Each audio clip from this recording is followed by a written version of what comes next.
Welcome to Nandini kitchen. இன்றைக்கி நம்ம பார்க்க போகிறது குஸ்கா எப்படி செய்கிறதுன்னு தான்.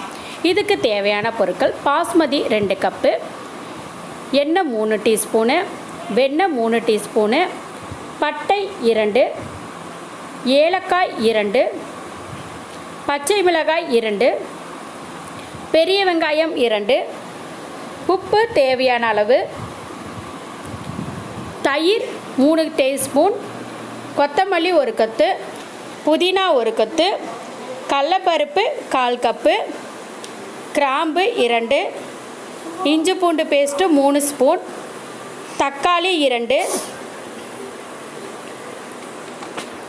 மஞ்சள் தூள் 1/4 ஸ்பூன், எலுமிச்சம்பழம் அரை மூடி, தேவையான அளவு தண்ணீர். குஸ்கா செய்முறை: பாஸ்மதி அரிசியை தண்ணி ஊற்றி நல்லா கழுவி அரை மணி நேரம் ஊற வச்சிடுங்க. அதே மாதிரி கடலைப்பருப்பையும் நல்லா ஒரு பாத்திரத்தில் போட்டு தண்ணி ஊற்றி கழுவி அரை மணி நேரம் ஊற வச்சிடுங்க.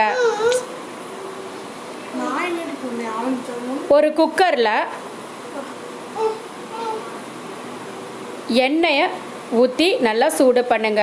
அதோட வெண்ணெயும் போட்டு நல்லா சூடாகட்டும், உருகட்டும். பட்டை சேர்த்துக்கோங்க, கிராம்பையும் சேர்த்துக்கோங்க, ஏலக்காய், இது 3ஐயும் சேர்த்து நல்லா வெடிக்க விடுங்க. நல்லா பொரியட்டும். நல்லா பொரிஞ்சதுக்கு அப்புறமேட்டுக்கு பெரிய வெங்காயத்தை நல்லா பொடியாக கட் பண்ணிக்கோங்க. அதை குக்கரில் போட்டு நல்லா பொன்னிறமாக மாறுற வரைக்கும் நல்லா வதக்கி விடுங்க. வதக்கினதுக்கப்புறம் இஞ்சி பூண்டு பேஸ்ட்டு,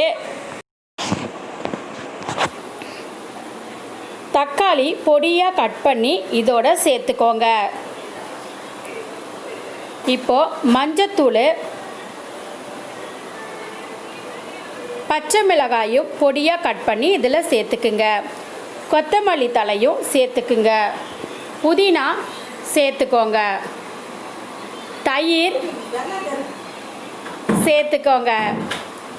இதை ஒன்றா கலந்து விட்டு இப்போ ஊற வச்சு இருக்க அரிசியை சேர்த்து 1 கப்புக்கு 1.5 கப்பு தண்ணி சேர்த்துக்கோங்க.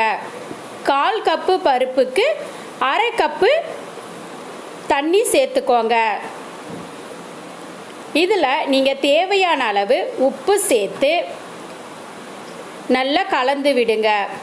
நல்லா ஒன்றா கலந்து விட்டு விசில் போட்டு விசில் விட்டுருங்க. விசில் அடங்கினதுக்கப்புறம் எடுத்தீங்க அப்படின்னா இந்த மாதிரி சுவையான ஒரு குஸ்கா ரெடி ஆயிரும். சூப்பரான சுவையான குஸ்கா ரெடி.